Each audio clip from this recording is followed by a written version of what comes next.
ఈయనెవరో మనందరికీ తెలుసుగా. 49 లక్షల దొంగ ఓట్లు గుద్దుకొని, దొంగ ఓట్లు వేయించుకొని గెలిచిన ఏపీలో సీఎంగా చలామణి అవుతున్న ఈవీఎం సీఎం చంద్రబాబు నాయుడు అన్నమాట.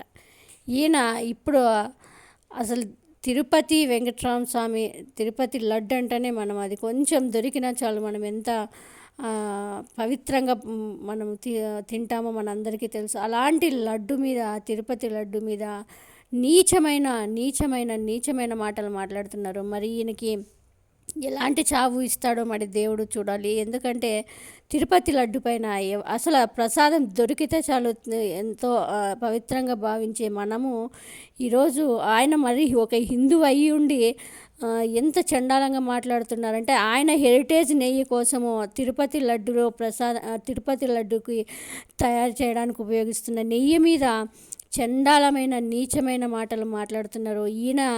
ఎందుకంటే ఇప్పుడు హెరిటేజ్ నెయ్యి వాడాలి కాబట్టి, హెరిటేజ్కి నెయ్యి ఇప్పుడు తిరుపతికి సప్లై చేయాలి కాబట్టి, దాంతో ఇప్పుడు వాడుతున్న నెయ్యిని దాని మీద తప్పుడు ఆరోపణలు చేసి దాన్ని ఆ కాంట్రాక్ట్ని క్యాన్సిల్ చేసి మళ్ళీ హెరిటేజ్ నెయ్యిని సప్లై చేయడానికి ఇలాంటి తప్పుడు ఆరోపణలు చేస్తున్నాడు వెంకటరామ స్వామి తిరుపతి లడ్డు మీద. అంటే మరి చంద్రబాబు నాయుడుకి మరి చూడాలి దేవుడు ఎలాంటి శిక్ష వేస్తాడు. ఎందుకంటే ఇట్లా దేవుడిని ఇంత పబ్లిక్గా కామెంట్ చేసి ఇంత దేవుడిని ఏమన్నంటే మళ్ళీ తిరుపతి గురించి చెప్తూ ఉంటాడు.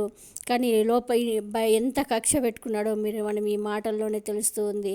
తన సంపాదన కోసము ఏం మాటలైనా మాట్లాడతాడు, ఎంతమందినైనా చంపుతాడు, ఏమైనా మాట్లాడతాడు, ఎంత నీచానికైనా దిగజారిపోతాడు అనడానికి బెస్ట్ ఎగ్జాంపుల్ ఈ ఈవీఎం సీఎం చంద్రబాబు నాయుడు. మరి ఇలాంటి వెంకటరామ స్వామి ఎంతో ఎక్కడెక్కడి నుంచో వచ్చే తిరుపతి లడ్డు ప్రసాదం కోసం అందరూ ఎంతో ఇష్టపడి ఎంతోమంది అసలు దొరికితే చాలు అనుకునే లడ్డు మీద తప్పుడు ప్రచారం చేసిన వారు చూడాలి ఎలాంటి శిక్ష.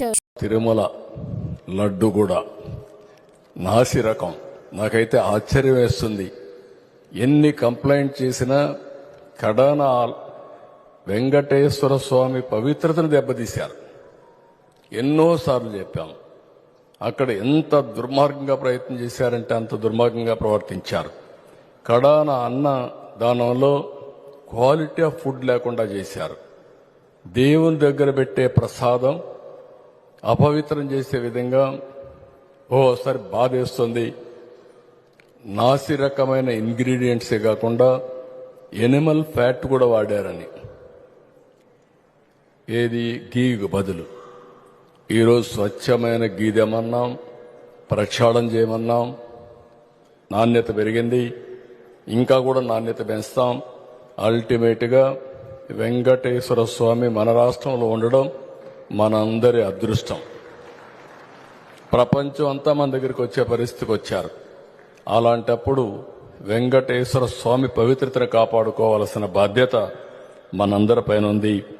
ఇది కూడా చేస్తామని చెప్పి కూడా నేను